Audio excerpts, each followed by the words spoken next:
مستونگ بلوچستان کا ایک قدیم علاقہ ہے جو نہ صرف تاریخ بلکہ ماقبل تاریخ دور سے تعلق رکھتا ہے، جس کی گواہی اس علاقے میں موجود قدیم ٹیلے دیتے ہیں جنہیں دمب کہا جاتا ہے۔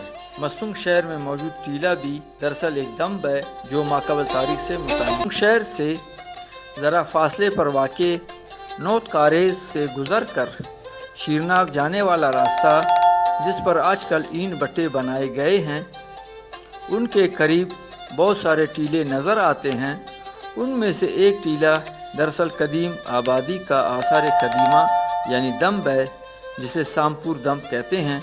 اس بابت بلوچستان کے نامور مورخ محترم مرحوم ملک سعید دیوار صاحب کے الفاظ کچھ اس طرح ہیں: وادی مستونگ میں دو بڑے قدیم ٹیلے دم سامپور اور دم سفید کے نام سے مشہور ہیں، جس وادی کے عین وسط میں ایک دوسرے سے تقریباً 3 میل کے فاصلے پر واقع ہیں۔ ان میں سے سامپور کے ٹیلہ کی کھدائی ممتاز ماہر آثار قدیمہ مسٹر ہارگریوز کی نگرانی میں ہوئی تھی۔ اس قدیم بستی کا تعلق وادی مستونگ کی قدیم زراعت پیشہ آبادی سے ہے، جو دیوار کہلاتے ہیں، جنہوں نے تاریخی دور کے ابتدائی زمانہ میں یہاں وارد ہو کر یہ بستی بسائی تھی۔